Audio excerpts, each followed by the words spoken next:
எப்படி செல்வது, எப்படி போய் அவர்களை அணுகுவது என்று தெரியவில்லையே. அதை நான் பார்த்துக்கொள்கிறேன்.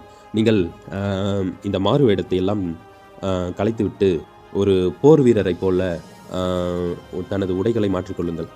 பிறகு நாம் சென்று சம்புவரையரை சந்திப்போம். சரி, அப்படியென்றால் அதற்கான உடைகள் என்னிடம் இருக்கிறது. நான் அதை தருகிறேன். அது உங்களுக்கு சரிவர இருக்குமா என்று தெரியவில்லை.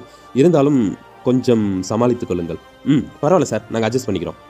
என்ன புரியவில்லை? நாங்கள் எப்படி இருந்தாலும் பரவாயில்ல சார், நாங்கள் போட்டுக்கிறோம். சரி, ஒன்றும் புரியவில்லை.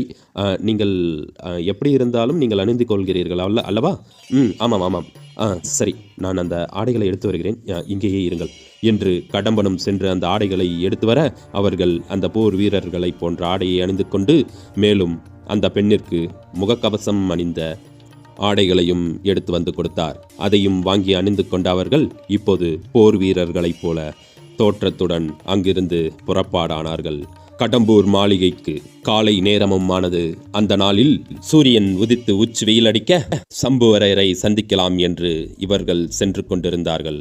அதே வேளையில் அந்த சுரங்கப்பாதை வழியாக இடும்பன்காரி, மந்திரவாதி ரவிதாசன் இவர்களுடன் அவர்கள் கூட்டாளிகளும் அந்த சுரங்கப்பாதை வழியாக சென்று அங்கிருந்த ஒரு அறையில் பதுங்கிக் கொண்டார்கள். அதே மறுமுனையில் வந்தியத்தேவனும் அந்த சுரங்கப்பாதை வழியாக சென்று மணிமேகலையுடன் அந்த சுரங்கப்பாதைக்கு வந்தடைந்தான். அதே தருணம் ஆதித்த கரிகாலன் நந்தினியை சந்திக்க வர இருக்கும் மறையில் நந்தினியும் அந்த மீன் சின்னம் பொறித்த வாளை எடுத்து தன் கண்களால் பார்த்து கொண்டிருந்தாள். அதே மறுமுனையில் பெரிய பழுவேற்றையரும் பழுவூர் ராணியை சந்திக்க வந்து கொண்டிருந்தார். அதே தருணம் மணிமேகலையும் நந்தினியுடன் உரையாடி கொண்டிருக்க அங்கு மணிமேகலையின் அண்ணன் கந்தன் மாறனும் அந்த இடத்திற்கு வந்தடைந்தான்.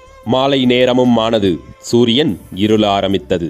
இப்போது கடம்பூர் மாளிகைக்கு சென்ற குல்லா பிரசாத், சவரா, கலா மற்றும் கடம்பன் இவர்கள் ஐவரும் அங்கு சென்று கடம்பூர் அரசரை சந்திக்க எங்கிருந்து வருகிறீர்கள்? அரசே, நாங்கள் வடதேசத்தில் இருந்து வருகிறோம். சரி, கடம்பா, கூறுங்கள் அரசே. இவர்களுக்கு என்ன தேவை என்று கேட்டறிந்தாயா? கேட்டறிந்தேன் அரசே. என்ன தேவை?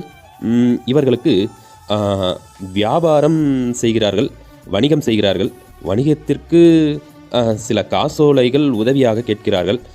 அந்த காசோலைகளையும் இங்கிருந்து செல்லும்போது மீண்டும் அவர்கள் தங்களிடம் ஒப்படைத்து விடுவதாக கூறுகிறார்கள். என்ன வணிகம்? வளையல்கள், சங்கு வளையல்கள் வியாபாரம் செய்பவர்களாம். அந்த வணிகத்திற்காகத்தான் அவர்களுக்கு காசோலைகள் தேவைப்படுவதாக கூறுகிறார்கள். சரி, அப்படி என்றால் பெற்றுக்கொள்ளுங்கள் அமைச்சரே. அரசே, அவர்களுக்கு தேவையான காசோலைகளை கொடுங்கள். அவர்கள் மீண்டும் நம்மிடம்